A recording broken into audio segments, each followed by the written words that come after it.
Un roi a préparé les noces ou le mariage si tu veux de son fils. Il décide donc d'inviter des gens comme il se doit et avait déjà une liste d'invités. Mais malheureusement, tout le monde s'est trouvé une excuse pour ne pas venir. Ils ont refusé l'invitation. Le roi procède alors autrement, il a appelé tout le monde dans les rues. Et cette fois, tout le monde est venu, mais il y a un problème. Un des invités n'avait pas son habit de noces. Le roi décide alors de l'expulser.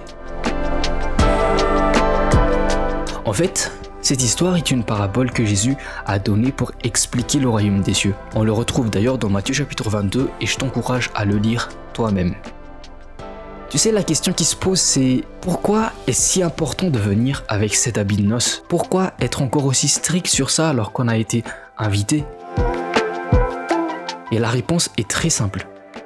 Parce que c'est tout simplement un mariage.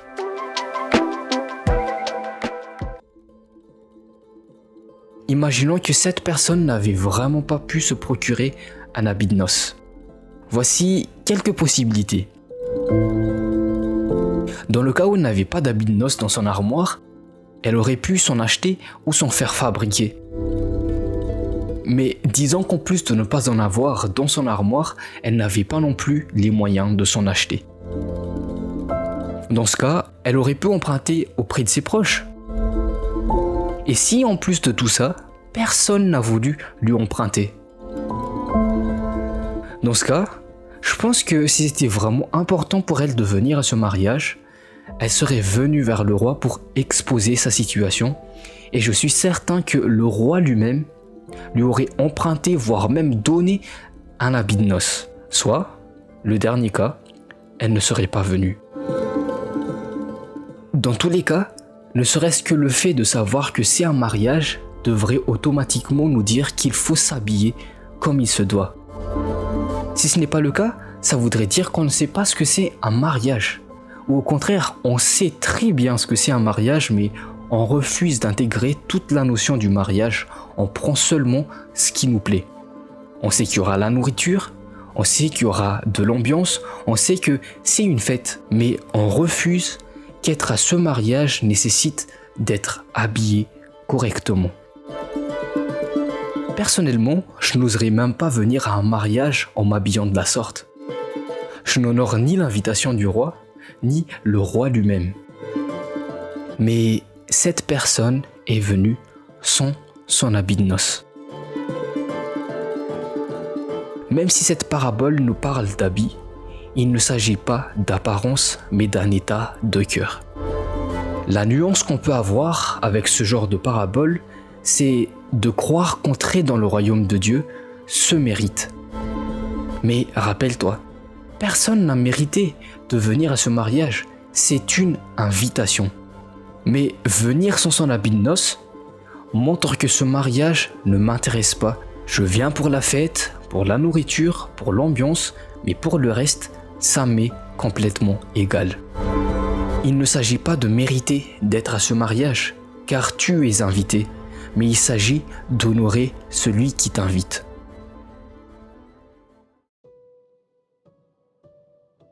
Un exemple plus simple serait une famille d'adoption. Ça se prête bien à l'épisode parce qu'en acceptant Jésus-Christ, nous sommes devenus enfants de Dieu par adoption. Mais ce n'est pas mérité. C'est Dieu qui nous invite à devenir ses enfants.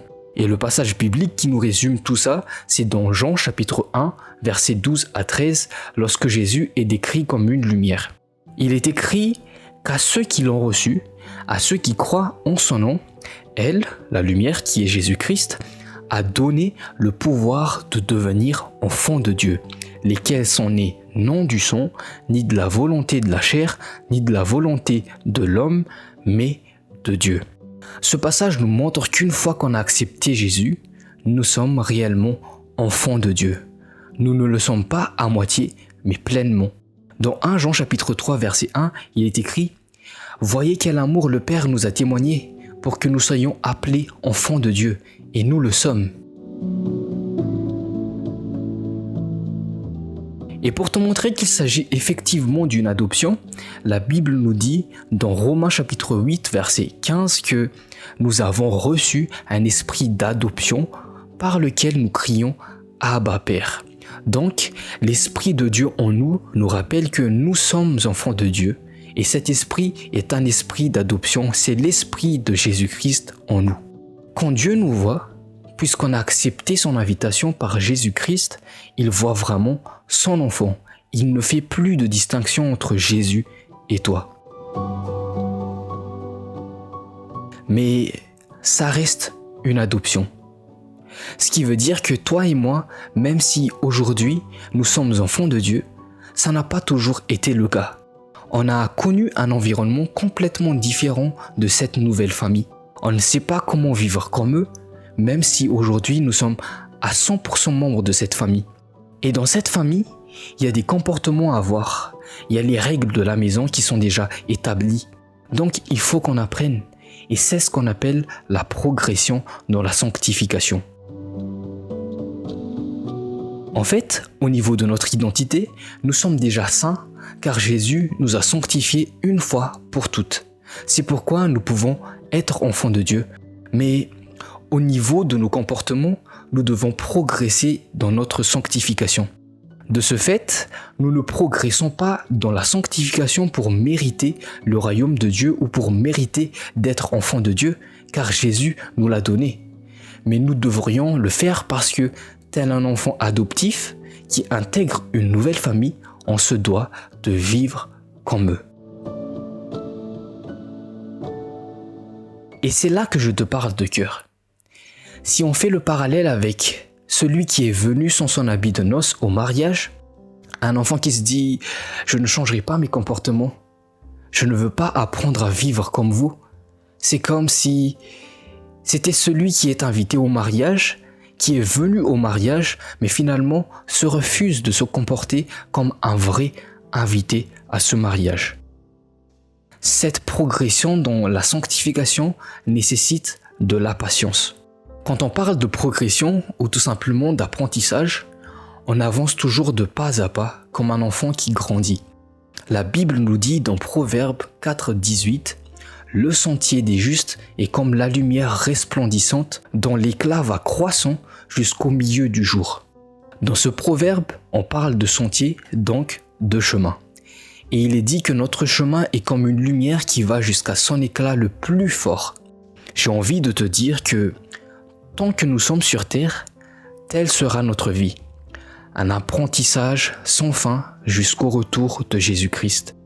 Tu vas certainement trébucher aussi, ça c'est la réalité, mais un autre proverbe nous dit « 7 fois le juste tombe, mais il se relève ». Ce qui peut être un souci parfois, c'est que on aura tendance à penser que l'exemple à prendre, ce sont les personnes, les autres enfants de Dieu comme nous. Après tout, nous sommes tous enfants de Dieu maintenant qu'on a accepté Jésus-Christ. Oui, c'est très important de côtoyer d'autres enfants de Dieu. Et je t'encourage énormément à le faire parce que ça édifie et ça nous apprend à nous aimer les uns les autres. Mais il ne faut pas oublier que chacun de nous sommes des enfants adoptifs qui apprenons encore et encore. Le seul et vrai exemple, c'est Jésus-Christ. C'est pourquoi je t'encourage plus qu'autre chose d'être en communion avec lui, d'être uni avec lui. Parce qu'en réalité, le bon combat, ce n'est ni plus ni moins que de tendre à vivre comme lui en tout point de vue. Et ça, ce n'est pas aussi simple parce que quand tu te penches de plus en plus vers lui, quand tu regardes sa vie, tu comprends pourquoi il a dit dans Matthieu, chapitre 16, verset 24, « Si quelqu'un veut venir après moi, qu'il renonce à lui-même, qu'il se charge de sa croix et qu'il me suive. » Jésus savait que ce combat serait très difficile pour nous. C'est pourquoi il devait absolument nous envoyer son esprit. Actes des Apôtres, chapitre 1, verset 8 nous dit « Mais vous recevrez une puissance, le Saint-Esprit survenant sur vous, et vous serez mes témoins à Jérusalem, dans toute la Judée, dans la Samarie et jusqu'aux extrémités de la terre. »